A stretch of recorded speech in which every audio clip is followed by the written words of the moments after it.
Hey, how you doing? So it's Mark Fielding Pritchard here again. I think we're doing video number 15 or something now on these IPSAS standards.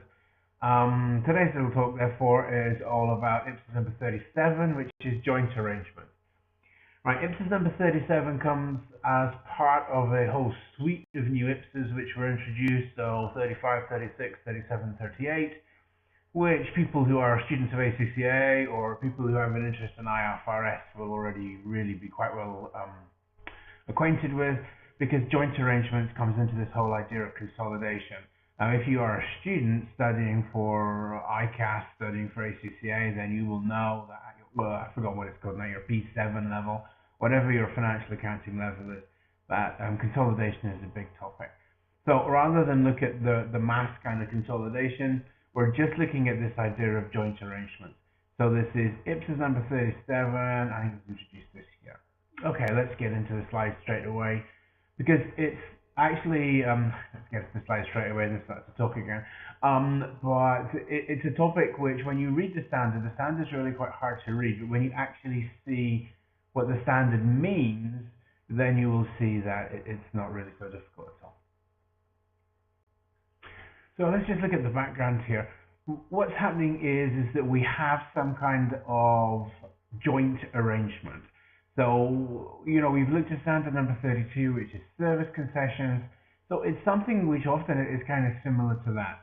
So we have a government coming in. A government will be offering a company the opportunity to do something together. So the government, for example, will offer a park, and then within that park, what will happen is that a private company will come in, and within the park they will have, refreshment stands or something like that. So we've got this idea of people working together, or we've got this idea of the joint development of something which could even be a commercial project. Remember, this is IPSAS, so we're talking about the government. So the government maybe has something which is to do with biological research, and then what it will do as a result of biological research, it has developed a product. So something which, I don't know, you add a tablet to water and it produces beer. What it doesn't have is it doesn't have the distribution networks, it doesn't have the marketing capacity, and so on to market that. So it will enter into some kind of joint arrangement where it will produce these tablets, and then what will happen is that the tablets will then be shifted on, or will be operated by some alternative kind of organization. In that kind of situation, if you look at it as a standalone business, you would expect to see, therefore, that the government has the production facility with the assets which are producing the goods, and then the lorries for distribution, the trucks, whatever you want to call them, those kinds of things, the advertisements, the hiring of marketing staff and so on, will be done by the private company. So we get this idea that they come together. Now, how they do that, whether they set up an individual company, you could do that where the shares are owned, let's assume the shares are owned 50-50, so we have a standalone company then. Or we could have some form of situation where they just almost have like a memorandum of understanding, so that the assets are belonging in different legal organizations, and so on and so forth. Right, what IPSAS 37 says, therefore, is that we have this idea of a joint arrangement. Now we'll come on to specific definitions, because it defines them in different ways later in the standard. But for now, all it's telling us is that parties to a joint arrangement recognize their rights and obligations arising from the arrangement. Now, if you had, like the situation that I described, where the government is manufacturing some tablets, you put them in water, they produce beer, and then a beer company, so Heineken, Scottish and Newcastle, or someone is then marketing those tablets, maybe even organizations like in America, CVS, in Britain, Boots or something, selling them in chemists, best place to sell alcohol. Then what will be your rights and obligations? Well, it's probable that once the lawyers get involved, particularly in America, that there will be a fairly detailed list of who has the rights, who has to provide what's the levels of capital injection, what's the profit split, how many people have to be employed. And also, of course, if somebody dies from this, some kid gets hold of it and puts 5 of them in their mouth, who is responsible for that as well? So therefore, the standard is fairly clear. Parties to a joint arrangement recognize their rights and obligations arising from the arrangement, regardless of its structure or legal form. So keep that in the back of your mind.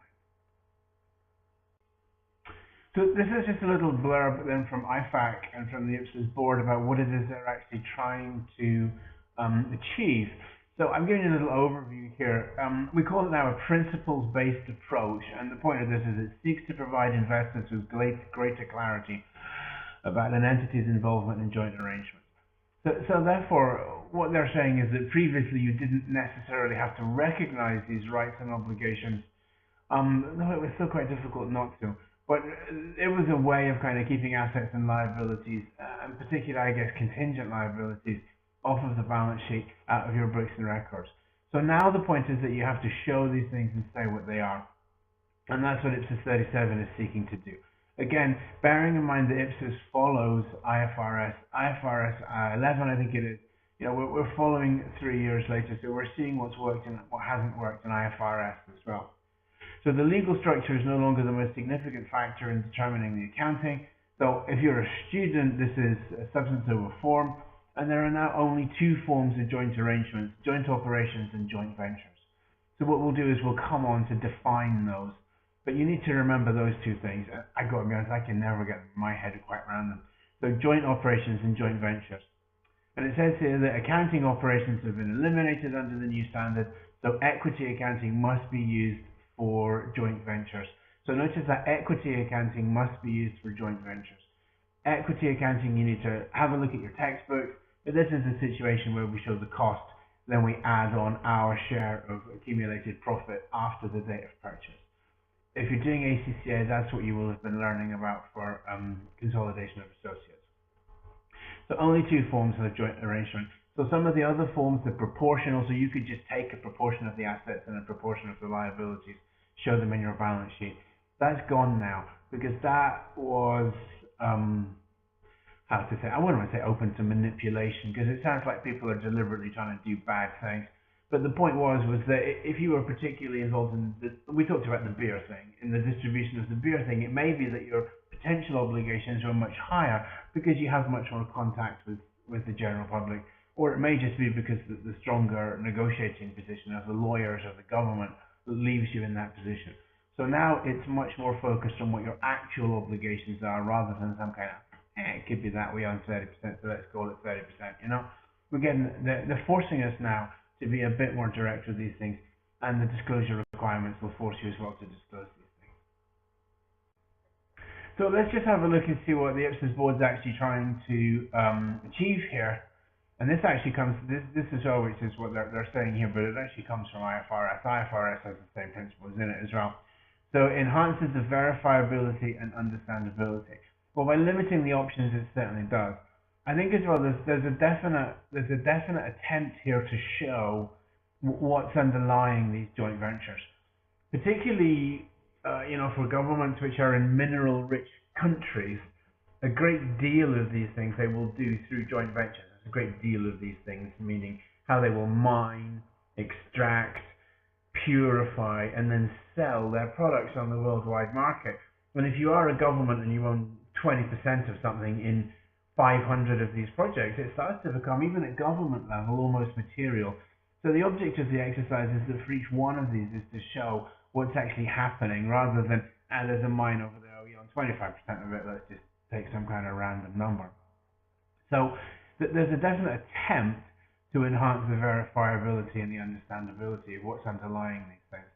At the government level, if we're taking national government level, that's still going to be difficult, because the sums of money which start to become material will be billions and billions, even in a relatively small country, even in a relatively small country. But it certainly makes an effort to show more faithfully.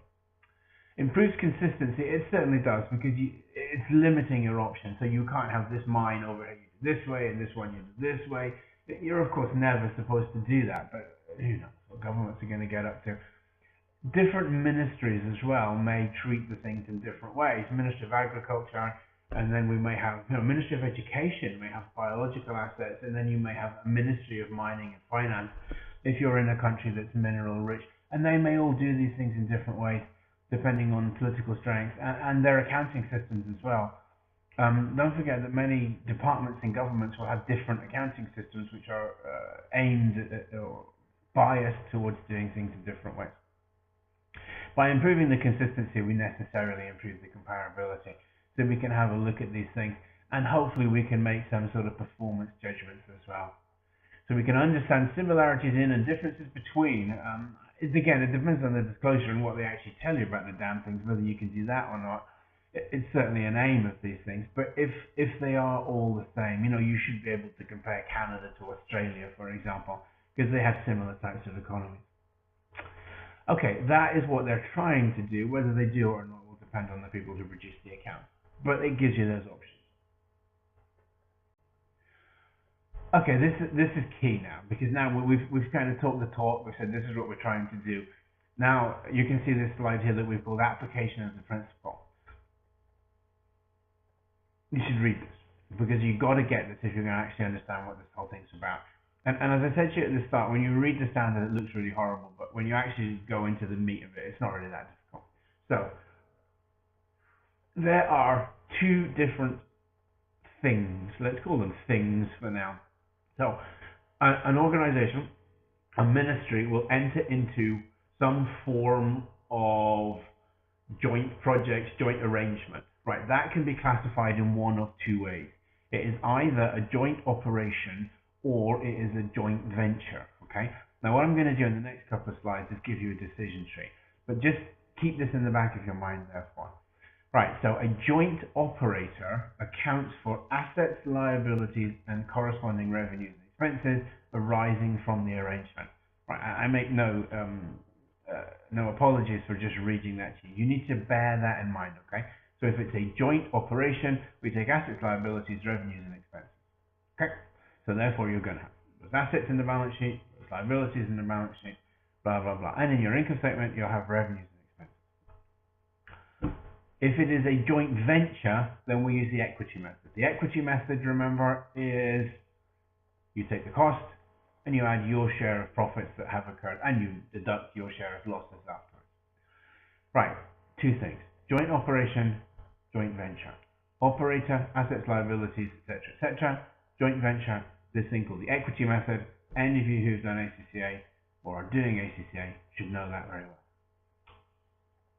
Okay, right. Operation, venture, operation, venture, operation, venture. Get those two things. Operation, assets, liabilities, venture, equity method. That's the meat of the thing. Now what you need to understand is what is an operation and what is a venture. So when do we use the two things? Okay, so now what we are going to do is we're doing the classification as the heading on the slide tells you. Right, the classification simply means that we are deciding, is it an operation or is it a venture? Or is it a joint operation or a joint venture? You remember, it's written on this slide for you again. Joint operations, accounting for assets, liabilities. Joint venture, we use the equity method. So start at the top of the page. This is your decision chart. Right, is it structured through a separate vehicle or not? Now normally with IFRS and the commercial world we talk about companies. So a structured vehicle means something akin to a company. So we start with a very, very simplest thing that we have a company. Right, other things that you may have is you may have limited liability partnerships, you may have trusts, you may have some kind of funds. So, but the point is that there is basically some form of, I want to say, separate legal entity. Almost certainly it will be something like a separate legal entity. And certain countries have certain formats that allow these things to come into being as well. So you can set up this idea of something which is some kind of legal format. At its simplest, think company. Bearing in mind that it's the government, and so God knows what kind of laws and restrictions apply. Where you see these kind of things as well as with like religious organizations that are limited in what they can do. But where we have these things, you have something which is a separate, what we call a vehicle, which is what the standard calls it. When it says it's not structured through a separate vehicle, all that's happening is that this is the government ministry. It has its assets, so it has some kind of production facility which is part of a university, and it is churning out these tablets. Those tablets are then put in a lorry and they go to a distribution center, and the distribution center is owned by Coca-Cola, big sign. Right, at that point there is nothing there which actually exists. Okay, So there is no specific legal organization, whatever form that is, bearing in mind that it may not be a company, it may be a partnership, a trust, who knows, it may be something, an offshore development fund, who knows, whatever the damn thing is. Right, but you need to get in your mind clear of this idea of what is a vehicle, a structured vehicle. And it tells you there on the bottom of the slide, so you can see it. So it's an identifiable, I'm going to have to switch this over and make this a little bit bigger. So therefore, a separate vehicle is a separately identifiable financial structure, which includes legal entities or entities recognized by statute, regardless of whether those entities have legal personality. Right, that's from IFRS standard. Right, so the point therefore is that it may not be a separate legal personality. It may almost be a sole trader. You may have the ability to set up sole traders who are not actual physical people in the country in which you're operating, and that would happen. That may happen in certain countries. But we've got this idea of a separate legal entity. So keep that in mind, a fund or something like that. Right, what happens then moving on? You now know where you are. So if you don't have a separate vehicle, then it is a joint operation. It's almost certainly a joint operation. So have a look at your joint operation. If it's a joint operation, we are accounting for the assets, liabilities, revenues, blah, blah, blah, in accordance with the contractual arrangement. Assuming that you're coming at this as an operator, therefore, you need to look at this thing and kind of carve it out. We have a university, it's producing these tablets, the tablets then go to Coca-Cola. Are we creating within, bearing in mind you're really interested in the government, are we creating within the government any additional assets or liabilities which we need to recognize? Is there maybe a trademark being created? Because suddenly now this university is selling a product to the general public, do we need to look at it in terms of insurance? Do we need to look at it in terms of obligations which may arise with the general public? And contingent liabilities would be a big part of that. So that, therefore, is what you're looking at as an accountant in that kind of organization. And then as an auditor, to ensure that all of the assets, all of the liabilities, all of the revenues, expenses, and so on are properly being reflected. That's the idea of a joint operation. If you have a separate vehicle, then, so let's make it nice and simple and assume that we set up a company. And the company is owned between Coca-Cola and the university. Now we have to look at the box. A nice grey box I've created. This is accountancy, so nice and grey. Assess the parties' rights and obligations. So the legal form of the separate vehicle, the terms of the contractual arrangement, other facts and circumstances. Now in this situation, what you're doing is you are deciding, do the parties have the right to the assets and obligations? You have a right to an obligation. Do you have the right to the assets and an obligation? Or do you have the right to the net assets? Right, that will depend on the structure that you set up. If what's happening is that you have the right to the assets and the obligations, you have a joint operation. So let's assume that we set up something which is called in, the country of far, far away, they have the opportunity to set up something which is called a loose partnership. You put your assets in, and at the end of the project has a life, which is, let's assume, is 1 year, and at 1 year you'll get your assets back. Any liabilities which arise, which relate to production, go back to the university. Any liabilities which relate to distribution and selling, go back to Coca-Cola. In that example, you'll have a joint operation, because the parties have the right to the assets that they put in, and they have a right to the obligations as they arise in their specific parts. And the obligations and liabilities which arise relating to production all 100% relate to our university. So, just slow that down a second. You've got this idea, therefore, that the university has a right to the assets which relate to production, and it has a right to the obligations which relate to production. Coca-Cola, the right to the assets and presumably the trademarks which relate to selling and distribution and marketing, and the obligations for, TV advertisements and so on and so forth that relate to, so the obligations that relate to marketing and selling for Coca-Cola. Right, that's one example. And I've invented this idea of a legal structure. So in the country of far, far away, we can have a legal loose partnership, which splits out various parts of the production process and selling process and says assets and liabilities from this bit, all the university, assets and liabilities from this bit, all Coca-Cola. Right. The alternative to that, in your separate vehicle, would be something like a company. So we set up a company. The capital contribution from the university is the asset. The capital contribution from Coca-Cola is cash, which will be used to put adverts on TV, to hire a marketing department, blah, blah, blah. And the shares are in 50-50. Now what's happening is, assuming that the whole thing stops tomorrow, the assets will be sold, the obligations will be paid, and Coca-Cola and the university will split what's left 50-50. In that situation, we have a thing which is called a joint venture. And if you have a joint venture, then you use the equity method.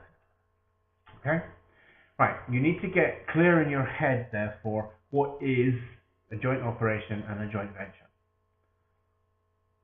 There's your slide. And your slide explains it nicely. And we're actually going to do this all over again, because if you can get that clear, then what will happen is that you'll find that the whole basis of the standard is clear to you as well. Then you'll have all the fun of implementation and going out and saying, well, do we have the rights to the assets and obligations, or do we have the rights to the net assets? And of course, in real life, it's never really quite that clear. So this slide is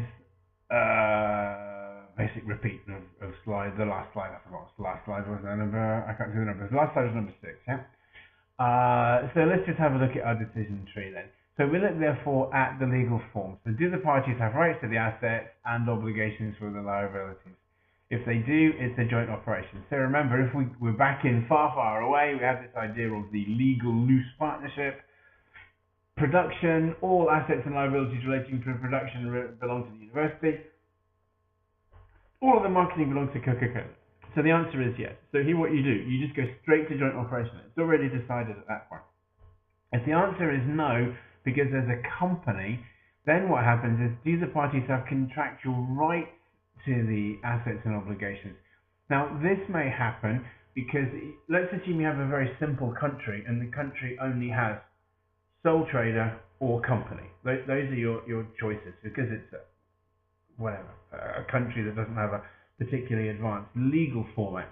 The government has to use a company, because the company is all that's available to it. But within that, it then says, okay, we're a university, we will provide the assets related to production, blah, blah, blah. You will provide the assets related to marketing and selling. If anything goes wrong, we'll split them out and the obligations, and then the value of the company will be nothing, and the company just dies. In fact, what you're doing, therefore, is that you're using a contract to create a non-company.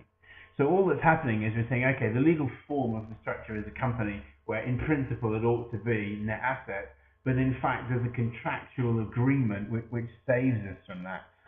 You see these kind of things in places like Uzbekistan, for example, with Coca-Cola, British American Tobacco. They go down there. But the legal system that's in force in a country like Uzbekistan doesn't allow you to have special purpose vehicles which allow special types of financing and so on. They're just not that advanced. So rather than those special purpose vehicles that you see in the oil and gas industry, for example, they just go, screw it, we'll have a company. And then in terms of the management contract, so somebody like British American Tobacco comes in, and then there's a management contract between the government of British American Tobacco, and British American Tobacco has to obey certain rules. If they obey those rules, then the government will allow them to transfer hard dollars out of the country. If not, the money has to stay in, and they'll reinvest in it, blah, blah, blah. Right, so what the contractual terms do effectively is that they destroy the legal basis that existed above, and the contractual basis creates, therefore, this example of this weak partnership, whatever I called it in my country. Second thing, therefore, let's assume, therefore, that contractual rights to the assets and obligations, so we've created a joint operation, then you go to joint operations, account for assets, liabilities, blah, blah, blah. If the answer is no, we just have a straight company. You've put in $10 million worth of assets, and Coca-Cola's put in $10 million worth of cash. Then we look at, is the arrangement, so we're on to other on our slide now. is the arrangement decides to activities primarily aim to provide parties with an output, and it depends on the parties for settling liabilities. So what we're really looking at here, therefore, is the decision-making process. So its activities primarily aim to provide the parties with an output. So the output, in our example, would presumably be the tablets which we're going to sell, which are going to be an economically profitable business. Output here might be a service, remember, if you're looking at providing bus services, taxi services to supermarkets for old people in remote areas and stuff. And it depends on the parties for settling the liabilities.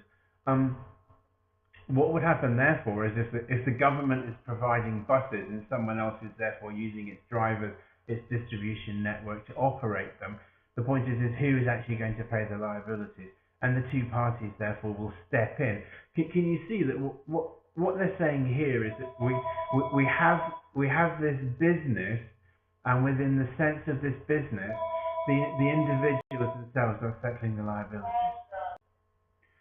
So just to finish off from the previous slide, then what we're seeing in part number 3 is, or what we're looking for, is this idea that okay, so we have a company, but in fact what's happening is that the individual shareholders, remember our university and Coca-Cola, that they are stepping in and paying off the liabilities. So Coca-Cola maybe is using its own marketing department to provide marketing services, and it's paying them itself. Once again, what we're seeing is that we're seeing the actions of the shareholders taking place in such a way that what's happening is that they are undermining the legal structure. We have and by that, not in a bad way, but we have a company. The company has some liabilities, and the Coca-Cola step in and simply pay them. So the company maybe isn't recognizing these liabilities, but it's work done. So again, the reality is that Coca-Cola are happy to pay their share of the liabilities. Similarly, we see that with the university, that they are using some of their own assets elsewhere in the university to develop new projects. They have project staff working on that, and this isn't reflected in the company. So again, it is this idea that while the legal structure is a company, and technically you ought to share the assets, we see assets and liabilities being outside the company, being settled and used, and so therefore it isn't what we would really call a standalone company. In that situation, therefore, we have a joint operation. Okay, so example number 1, construction and real estate. A separate vehicle is established over which two parties have joint control. Right, so the purpose here is, let's assume it's a government. The government department wants to build some houses, and the houses will be issued cheaply to first-time buyers and people trying to get on the housing ladder. So there is a joint arrangement as to construct and sell residential units to the public. Neither the legal form nor the contractual terms give the parties rights for the assets or obligations. Right, that's critical. Now, your chances of actually having that jumping off of a page at you in real life is very unlikely. Having been, head of an IPSAS team, we try to get the legal department to put clauses like that into contracts that makes it very clear for us. And the lawyers, of course, resist furiously. Contributed equity by the partners is sufficient to buy the land and raise debt finance. Right, notice that's an important one as well, because what's happening here is that you're assuming that it's a company, this is a separate vehicle, let's assume it's a company. The company is raising debt finance in its own right. Now, it doesn't say there whether there is any guarantees from the two parties or not. But here we go. Talks crap, of course. It says right at the bottom of the slide. Parties provide guarantees to the finances. So the sales proceeds will be used to repay external debt, and remaining profit is distributed to the parties, and the parties provide a guarantee. What's important here, though, is that you're getting this word in Russia, впечатление. You're getting this idea that it's a standalone company. Shareholders provide capital in returns for shares. That capital is used to buy land. Once you've got the land, you can take you can borrow money from the bank. You build your units, you sell your units. Presumably the object of the exercise is that the selling of the units will generate a profit, and then some of that profit will go back to the government, the housing organisation, and some of it will go to the private party. It is, I hope, quite clearly, therefore, a joint venture. And I hope you can all agree that. Now in example 2, we've got a mining company. So it tells us that Ministry V and B jointly established a corporation. So now we've got an actual company over which they have joint control to process the ore from a mine. And it tells us that V and B will purchase all of the output produced by the corporation. 60/40. D cannot sell the output to third parties, and the price of the output is set by A and B. So is it a joint operation or is it a joint venture? Well, first of all, do we have an automatic right to the assets and liabilities? It's a corporation, so the basic understanding is that no, the corporation itself is responsible for its own liabilities, and therefore the answer would be no, which drives us down towards this idea that it's a joint venture. And the same thing is happening with this idea, do we have a contractual right? If we do have a contractual right, then there's absolutely nothing in the question that tells us that contractual right exists. So therefore, going to the first two boxes on slide number 7, I think it was, we're leaning towards a joint venture. Now, however, when you get to box 3, you'll see that the standard specifically tells you that if we are looking at something which is going to produce an output, and here we are. Here we've got this idea that we're particularly going to look at an output. So the output, therefore, drives us now towards the idea that we have a joint operation. Right, are the two individual organisations, Ministry V and Company B could even be an individual, are they liable for the obligations, liabilities of this company, which is going to set up D? Well, they might be. It's not specifically told here that they are, but I think that the kind of implication is that they will be, because what they're doing is that they are actually setting the sales price of the ore. So if you are setting the sales price of the ore, and therefore you are ignoring market price, certainly in most jurisdictions, you would have, if you set that price too low and then go, oh look, it made a loss, we're not going to pay our liabilities, you certainly therefore would be called into question in court. In Britain, through the Directors' Disqualification Act, you could say, well, you set the price too low. If it's below market price, you need to set it higher, and the fact that you've sold it to yourself and left these people with no money, they would be found liable. So in a legal sense, therefore, it seems to me that in box 3, it now drives us across towards this idea of a joint operation, because it is designed to produce an output, which is the ore, and whilst they may not feel that they're liable for the obligations, the chances are in a legal case they actually would be found that they had to pay them. So therefore it seems to me this is a joint operation as well. Right, I think once you get your head around what you're doing, the basic principles are fairly straightforward. Let's just have a look at a couple of other little things which arise out of this, which need to be addressed so that you understand what's going on here. Have a look at example number 3 then, which is now on slide number 11, I think that says. Right, Ministry N and U form a joint arrangement. So remember, that's the name of our standard, IPSAS 37 is joint arrangement. So they form a joint arrangement, and in the charter, now some of you will call this articles of association, whatever, in different countries, but in the charter it says there is a clause that states all shareholders must unanimously agree on all decisions of the entity. So we've got two shareholders. Let's assume that they're 50-50, but they may not be. It could be 40-60. But it says that they have to unanimously agree. In fact, 40-60 is better. Let's assume that Ministry N owns 40% and U owns 60%. What you would expect to see, therefore, is that U has control.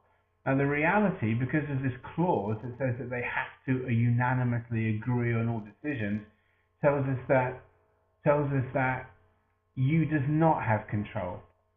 So if we say that N owns 40% and U has 60%, we would expect that U would have control. In this example, they don't. Why don't they have control? They don't have control because the Articles of Association, the charters, the Book of Rules, says that all shareholders must agree. If they don't agree, then the action can't take place. So that means, therefore, that N, despite the fact it only has a minority holding of shares, can veto decisions. Right, why is that important? It's important to us for standard number 37 because it means that standard number 37 applies. because it creates a joint arrangement. A joint arrangement exists in any situation where all of the shareholders have to agree. As soon as you have the situation when you don't need all of the shareholders, you simply need a majority, then you don't have a joint arrangement and 37 doesn't apply. You'll then have to look at the individual requirements for an individual country. Right, now this is going to be important because when you look at government and you do IPSAS implementation, what big areas that you see are the government owns a building, let's call it the government owns a building, and in it is the Ministry of Finance, Ministry of Health and Ministry of Education, and they each have 5 floors each in a 15-floor building. But the question is who has control over that? If there is a committee that makes a decision and all parties have to agree to those decisions, then it falls under IAS 37. If you just need a majority, then it doesn't fall under IAS 37. It's not a joint arrangement. Okay? Right. We'll re-emphasize that on the next slide. But here we have, despite the fact that they have a minority interest, they are still sort of like equal partners because they can veto any decisions they don't like. And that means that 37 applies. In example number 4, therefore, we have a thing which we used to call in the good old days in tax a consortium. So now we have this idea that we have significant control. Now I specifically use those because significant control relates to this idea of associates which come under different standards, number 36 for IPSAS. So now have a look. We've got 3 different organisations, A, B and D, and they each hold 1/3 of, let's assume it's the share capital of this thing which we're going to call a joint venture, X. For decisions to be passed, we need 2 of the organisations to agree. So A and B can agree and block D all the time, or D and B, whichever way the dancing goes. Okay? Right, now remember what we said on the last slide. To come under 37 and to be a joint arrangement, we have to have 100% agreement. In this example, we do not have 100% agreement. So, as you can see now, we've got this thing which is called Mugger, and Mugger is not jointly controlled. Paragraph 15 of the standard says, in a joint arrangement, no single party controls the arrangement on its own. A party with joint control, get this idea of joint control, yeah? So therefore, a joint control arrangement can prevent any of the other parties or group of parties from controlling the arrangement. So therefore, in our example that we've got here, which was slide number 12, going back to slide number 12, the point is that we only require 2/3, and therefore it does not fall within the standard. Okay, thank you very much for listening. That's standard number 37. That was produced because we were getting questions from one of our clients, and they now are going to use our decision charts and go away and have a look at whether the standard is applicable to any particular of their buildings. Please like us on Facebook, like us on YouTube, send us lots of messages. Anything we can do to help you, please let us know. Thank you very much for your time. My name is Mark, and I hope that this was useful for you. Thank you.